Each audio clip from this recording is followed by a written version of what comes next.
Very little cricket on day 3 in Brisbane.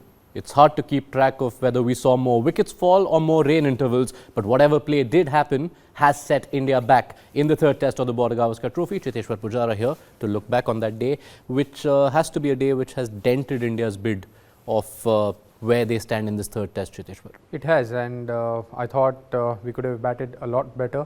We didn't start off well. First 3 wickets, I wouldn't say it was good balls. I thought it was little poor shot selection where you know that the new ball is going to do a bit and you are trying to drive the ball. That's where they could have avoided those dismissals. Yes, Australia, they know their game plans really well. They pitched the ball up, they bowled that 5-meter length. But our batsmen, I thought top of the order, they could have avoided those dismissals. Yeah, there's been so much of the technical dissection that's been going on through this series. But what about the mindset, just that ability to bat with a defensive mindset, which is so important for any and every team to succeed in Australia? Is that something that's disappointing you about the Indian top order, barring KL Rahul? It was, and we saw the way KL batted, because if you apply yourself, if you defend well, if you leave the balls well, and even which Aussie batters did. If you look at the way McSweeney, Usman and even Labuschagne did, I mean they didn't score too many runs, but they batted more than 50 balls, which allowed Smith to come in at after 15-20 overs, and then there was a partnership again. So Travis had to come in after 30 overs. So our batters didn't do that, and that should be the game plan. I think if you are batting in Australia, you need to have a game plan where you are looking to bat first 30 overs without thinking about the scoreboard.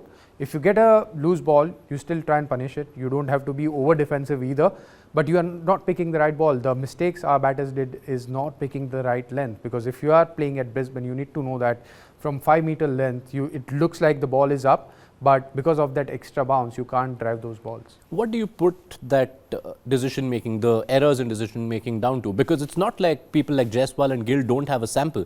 Jaiswal himself only needs to look back at Perth in the second innings and what he did. Gill has his own sample from the last tour. So where are they erring?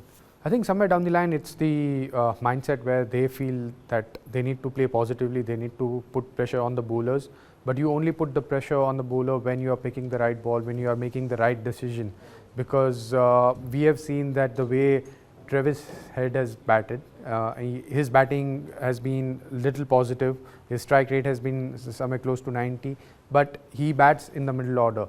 So you can't, as a top order batter, you can't play in a similar fashion. You need to respect the good balls, and that's where the mindset or the approach has to change, and someone from the team management will have to sit down. I think you need to have a discussion as a batting unit to how to tackle those situations, because we are not tackling or we are not having a proper game plan of facing the new ball. Can't commend KL Rahul's little effort enough in that sense, because not only has he weathered the storm, but to be able to do it in the midst of those 5 or 6 rain breaks. Yeah, you have to appreciate the way he has batted, not just in this particular innings, but throughout the test match. We saw the first test match where at Perth, where there was extra bounce, there was a bit more deviation of the pitch. He batted in a similar fashion. So he knows his game plans really, really well, and that is the example he's setting for the other batsmen to follow. Because if you can bat like KL Rahul, the way he's defending the ball, the way he's leaving the ball, he's playing close to the body, he's picking the right balls to hit for fours. So whenever the ball is pitched up, which is right under his eye line, that's when he's driving. So he's picking the right balls, and that's how you should be batting in Australia. The fourth morning perhaps becomes one where whatever play we do get eventually, where India have to take the biggest steps if they are to save this test, and for Rohit Sharma it feels like a big moment. It is one of the biggest opportunity Rohit has, because he has been out of form. This is the right platform for him to come in. KL has been batting well, so if he scores even more than 50 and spends some time at the crease, which will delay the innings, where this is the test match where you are looking to draw the test match, you are looking to bat time without worrying about the scoreboard. So this is the perfect opportunity for Rohit to come in and score those important runs for the Indian team.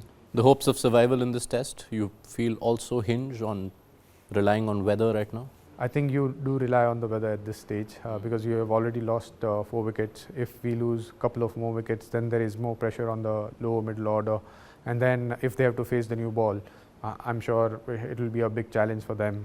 So firstly, I think the important part is we have to bat well. India still has 6 more wickets. That's where I think if the Indian team bats well for the next 6 wickets, and if we can avoid the follow-on, then they'll gain a lot of confidence out of it. Took a miracle to win at Gabba last time around. India are seeking something special to save this test as they head into day 4.